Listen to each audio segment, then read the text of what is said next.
Hey guys, welcome to this week's video, or say videos. There's going to be multiple uploads this week because we got the brand new Unearthed Arcana expert classes. It literally dropped a couple hours ago, but I've only managed now to sit down and actually read it. But as I was saying, it's the second Unearthed Arcana for one D&D. I'm going to break this whole document because it's 37 pages down into a couple of videos. So I know there's 3 classes in it, so each class will be a video. Probably do a video on the feats, and then I'll do a video on the new rules. So probably get 5 videos in the next 2 or 3 hours from me on each aspect. But like I said, we're just going to go through it like normal and just see what they've offered and kind of give my opinion on it.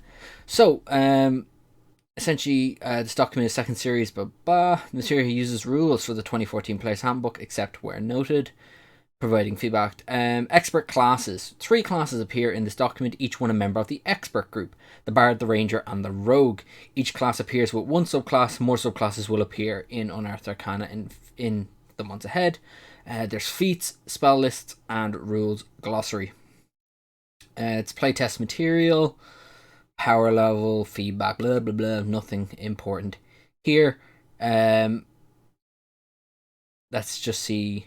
They say there's going to be 48 subclasses, including subclass in this article. New revised spells and feats and stuff, but let's just go into it. So parts of a class. Your primary ability. This is obviously the ability that a class, so I'm guessing for like bards it's going to be charisma. Rangers maybe dex with wisdom. Rogues it's probably going to be dex. And finally, to use multi-classing rules, you must have at least 13 in the primary ability of all your classes. That's fine. So here are our class groups. We've got the experts, which is going to be in... So we've got experts, which are Bard, Ranger, and Rogue. They're polymaths who have the expertise feature and elements of other classes. You got mages, your sorcerer, your warlock, your wizard. Adepts of arcane magic, focusing on utility and destruction. Priests, which are cleric, druid, and paladin. Stewards of divine or primal magic, focusing on healing, utility, and defense. And then the warriors. You got your barbarian, your fighter, and your monk. Masters of combat who can deal and endure many wounds. The artificer is also going to be in the expert section. So a class group has no rules in itself, but prerequisites and other rules can refer to these groups. For example, only members of the mage group might be able to attune to a particular magic item or feat. Okay, creating a member of the class, a class's description. Clues, give us the classes. Subclasses. All 3 classes have new features as well as what classes offer. Each class's old 20th level features moved to 18th level, opening up for 20th level epic boons. Okay, that's a good bonus. Okay, so we're going to get into the Bard first. So, class group expert, primary ability, charisma. Evoking magic through dance, music, dance, and verse, bards are expert at inspiring others, soothing hurts, disheartening foes, and creating illusions. Bards believe that the creators of the multiverse spoke and signed into an existence, and that the remnants of those words of creation still resound and glimmer on every plane of existence. It's kind of just a brief description of what a bard is. So here's our new bard list. As you can see, the only real levels you don't get like a feature or a class thing are 13th and 17th, but that's where you'll get 9th level spells and 7th level spells, so excusable, I guess. So there's a lot to go through here. Inspiration, Song of Restoration, which kind of I assume is just similar to Song of Rest. Your subclass, Jack of all trades. I wonder if that's been... It looks like it's been moved to 5th level. Subclass feature, Bardic Inspiration, Expertise. Subclass, Magical Secrets, Feat, yada yada yada. Let's just go through. So, creating a bard. Create a bard consists of the following lists, which provide hit points, proficiencies, and armor training. If you're making a first level character, also consult the starting equipment section. And if you're multi-classing rules, see the multi-classing and the bard section. Then look at the bard table, see the class features you get at each level in this class, and descriptions of those features appear in the bard class features. So bards are still a D8 class. Nothing changed there. Proficiencies, dexterity and charisma. I think that's what they had already. We'll have to double check. Choose. Oh, you get these skills or choose 3 skills of your choice. So that's different already straight away. Usually they give you like, a couple to choose from, but this is saying you get deception, persuasion, and performance, or you can choose any other 3 skills. You get weapons, simple weapons, and 3 musical instruments of your choice. You get light armor. Here is your starting equipment, and then just some stuff on multi-classing into bards. But we're kind of curious as to what the features are. So here they are. First level, Bardic Inspiration. You can supernaturally inspire others through words, music, or dance. The inspiration is represented by your Bardic Inspiration die, which is a d6. You can use your Bardic Inspiration die in the following ways. Boost a d20 test. When another creature within 60 feet of you that you can see or hear fails a d20 test, you can use a reaction to give the creature Bardic Inspiration die. The creature rolls that die and adds the number rolled to the d20, potentially turning the failure into a success. That works way better. Because how it used to work was you gave someone the d20 or the dice before the fact, but it being a reaction is actually, I feel, way better. Heal immediately after another creature within 6 feet of you can see or hear takes damage. You can use your reaction to roll the Bardic Inspiration die and restore that number of hit points. Another great use. Love those. Love that change already. Number of uses. A Bardic Inspiration die is expended when it's rolled. You can confer a Bardic Inspiration die and number of times equal to your proficiency bonus, and you regain all use when you finish a long rest. The die increases at 5th level, 10th level, and 15th level. Okay, so it seems to be they're tying a lot of stuff to proficiency bonus, or at least they were, so it seems like they're going on that trend still. So, spell casting. Oh god, this is an essay. Prepared spells. You have the following spells prepared: Color Spray, Disguise Self, Prestidigitation, and Vicious Mockery. Alternatively, you can prepare 2 0-level spells and 2 1st-level spells of your choice. Any spell you prepare for this class must be an arcane spell, and it must be from one of the following schools of magic. Okay, divination, enchantment, illusion, or transmutation. Whenever you finish a long rest, you can practice your bardic arts and replace any spell you've prepared for this class with another arcane spell of the same level, abiding by the school restriction above. Okay, interesting. At higher levels, you can prepare more spells, as shown on the bard table. The numbers there are determine the number of different spells you can prepare for each level. For example, at 3rd level spar, you can have, or bard, should I say, you can have prepared 2 different 0-level spells, 4 1st-level spells, and 2 different level 2 spells. Okay. Consult the prepared bard spells section for the recommendations on which spells to prepare. A spell marked with a dagger in that section is always prepared and can't be replaced when you prepare spells. Okay, spell slots, your abilities charisma, and you can use instruments as your spellcasting focus. Nothing new there.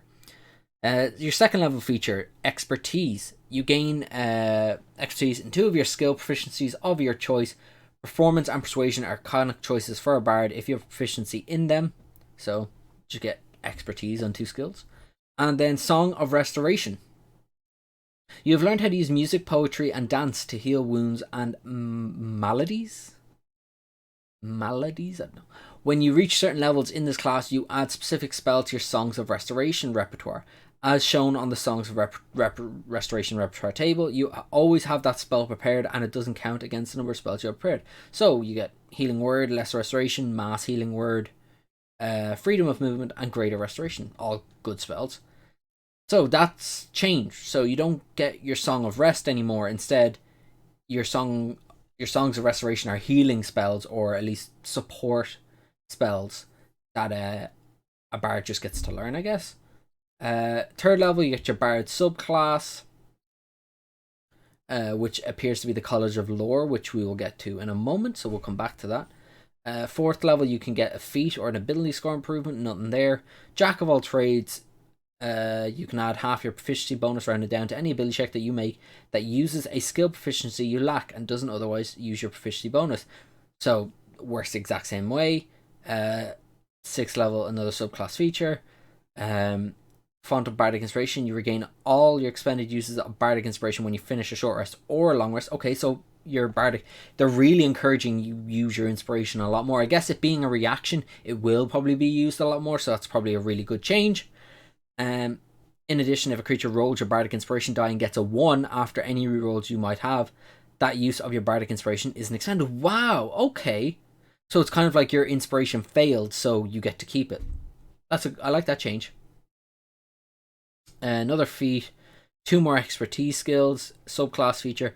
Your magical secrets. You've collected magical knowledge from a wide spectrum of disciplines. Choose a spell list, arcane, divine, or primal, whenever you prepare spells for this class up to 2 of the spells you prepare can be from the chosen list and from any school of magic. The prepared spells otherwise follow the rules of your bardic spellcasting feature. It really feels like they're hammering down that bards are your utility support casters, because there's doesn't seem there. I guess like evocation is kind of like the damaging school of magic, and they don't have access to evocation spells. So this is a way, but nonetheless, it seems like they're hammering home that you're a utility spellcaster. You get your feat, another class feature. Further magical secrets. You didn't choose whenever you prepare 2 spells. You can choose from this, then prepare spells otherwise. So seems like it's just more magical secrets essentially. Whenever you roll initiative, so superior bardic inspiration. Whenever you roll initiative, you regain 2 expended uses of your bardic inspiration. Then your 19th level is a feat, and your epic boon, you gain the epic boon of luck feat or another epic boon feat of your choice. We will look at those in a bit. The prepared spells for a bard are prestidigitation, vicious mockery, color spray, disguise self. Second level, you get dissonant whispers and healing word as well. Then you can get charm person, blur, shatter, minor illusion, calm emotions, lesser restoration. Haste, tongues, major image, mass healing word, compulsion, freedom of movement, and greater invisibility, polymorph, seeming, message. As you can see, there's just a lot of spells here. Yeah, a lot of them seem, minus power word kill, a lot of them seem like support spells. So good to see. So your bard subclasses. A bard subclass is a specialization that grants whatever college of lore, kind of seen as like the best one, if I recall, from 5e. So we'll see what they've done. So you gain 3 skill proficiencies: Arcana, History, and Nature. If you already have one of these proficiencies, choose a different one. That's fine. And then your first one is Cutting Words. You learn how to use your wit to supernaturally distract, confuse, and otherwise sap the confidence and competence of others. When a creature you can see within 6 feet yourself succeeds on an ability check or an attack roll, you can use reaction to expend one of your bardic inspirations, rolling a bardic inspiration die and subtracting the number rolled from the creature's roll, potentially turning into a failure. So it kind of works the same way as Cutting Words from 5e, so that's good to see. 6th level, Cunning Inspiration. Through your studies and your cunning, you've learned to inspire others exceptionally well. When a creature rolls your bardic inspiration die, that creature can roll the die twice and use the higher of 2 rolls. That's a great ability. Works really well with the core of the new bard anyway. Improved Cutting Words.